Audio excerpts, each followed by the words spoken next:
साक्षी मीना और आप देख रहे हैं पब्लिक फर्स्ट सर्वदा भारतीय। पब्लिक फर्स्ट के इस विशेष कार्यक्रम सनातन फर्स्ट में आप सभी का बहुत बहुत स्वागत है। दर्शकों, आज हम एक ऐसे विशेष व्रत के बारे में चर्चा करेंगे, एक ऐसा विशेष व्रत जिसका पालन करना बेहद ही कठिन है।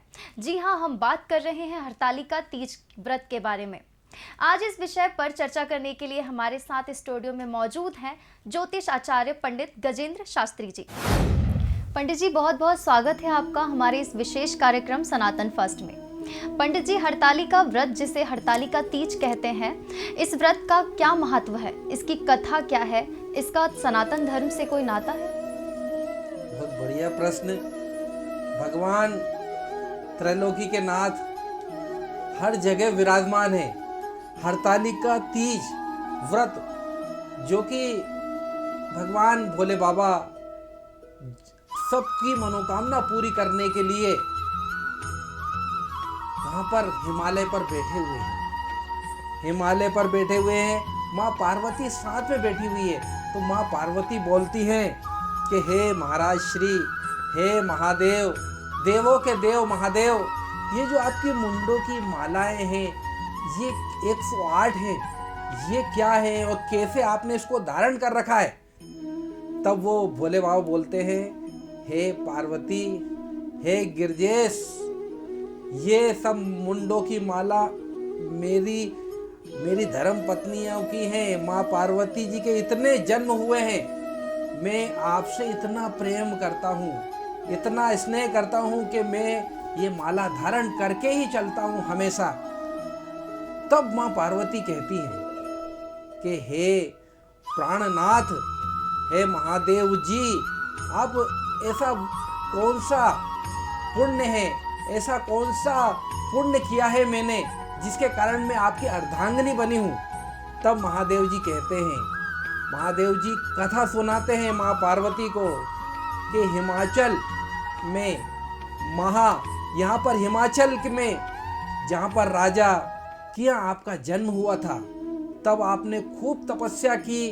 निरंतर श्रावण में आपने निरंतर पृथ्वी पर तपस्या की, वर्षा में तपस्या की, बैसाख मास में आपने अग्नि के पास रहकर तपस्या की।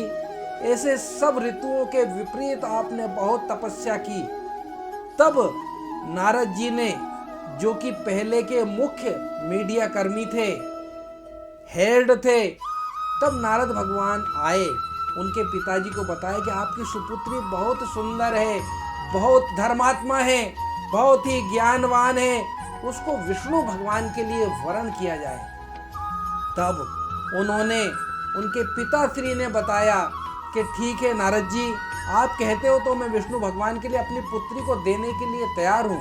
तब नारद जी विष्णु लोक को गए, वहां पर भी उन्होंने विष्णु भगवान को बताया कि ऐसी माँ पार्वती गिरजा वो तैयारी कर रही हैं, व्रत कर रही हैं, तपस्या कर रही हैं, उनको ऐसा वर मिलना चाहिए। भगवान ने, त्रैलोकी के नाथ कृष्ण जी ने, विष्णु भगवान ने मुस्कुराते हुए मौन धारण कर लिया।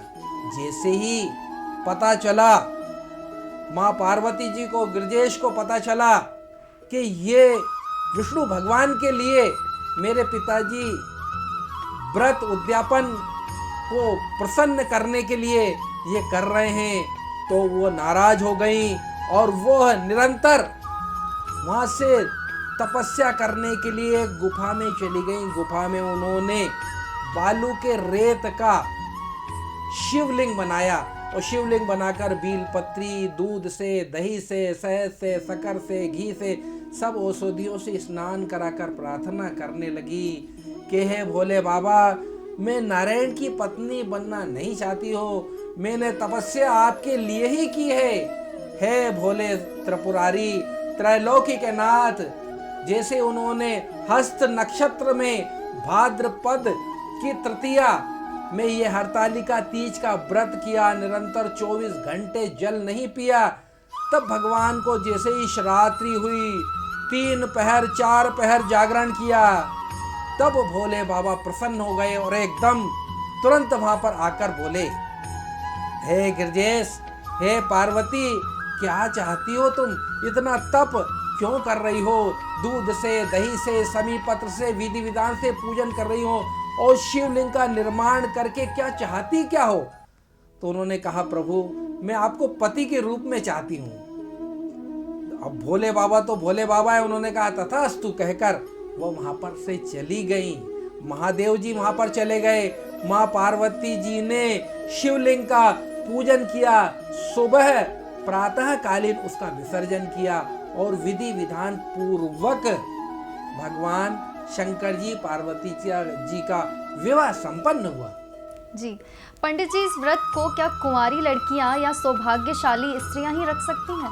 बहुत बढ़िया प्रश्न। कुंवारी लड़कियां को रखने से जो वो वर चाहती हैं, जो इच्छा है उनकी कि ऐसा वर हो मिलना चाहिए, ऐसा मुझे पति मिलना चाहिए, ऐसी मेरी भावना है कि इतना सुंदर पति होना चाहिए, इतना सुशील पति होना चाहिए, इतना अच्छा सौभाग्य अच्छा पति होना चाहिए, जैसी भावनाएं कन्या चाहती है तो ये व्रत को करें। भगवान भोले बाबा माँ पार्वती का पूजन करें। माँ पार्वती ऐसी है कि वो भोले बाबा को मना सकती हैं, जो कि त्रैलोकी के नाथ हैं, जिनके गले में 108 मुंडों की माला है, जिनकी उम्र का आदि है ना अंत है।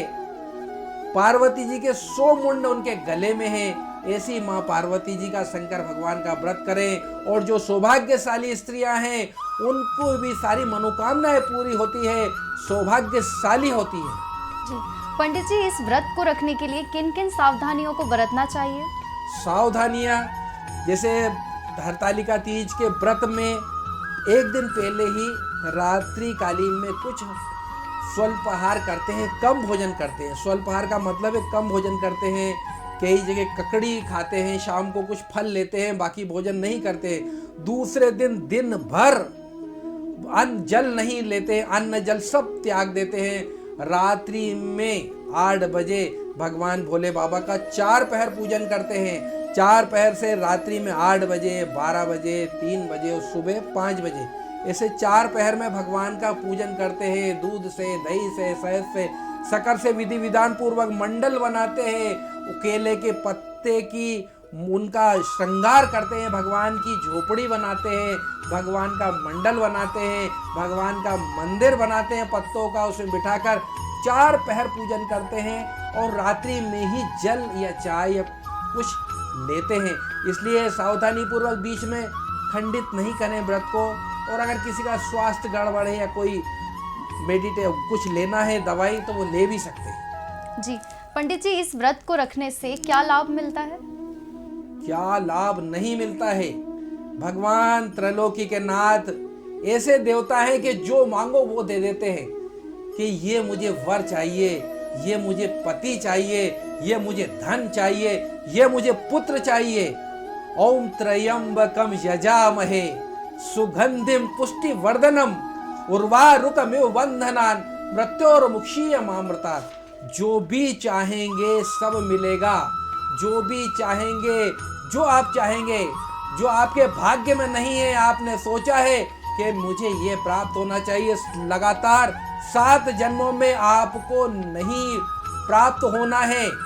ब्रह्मा जी ने लिख दिया है कि 7 जन्मों तक ये प्राप्त नहीं होगा। तब भी अगर भोले बाबा की आराधना करेंगे, प्रार्थना करेंगे, तो वो तुरंत आपको फल देंगे। आप जरूर भोले बाबा की आराधना करें, व्रत करें। जी बहुत बहुत धन्यवाद पंडित जी तमाम जानकारी के लिए। तो दर्शकों, आपको हमारा कार्यक्रम कैसा लगा हमें ज़रूर बताइएगा कमेंट सेक्शन में कमेंट करके। फिलहाल हमें दीजिए इजाज़त। आप देखते रहिए पब्लिक फर्स्ट, सर्वदा भारतीय।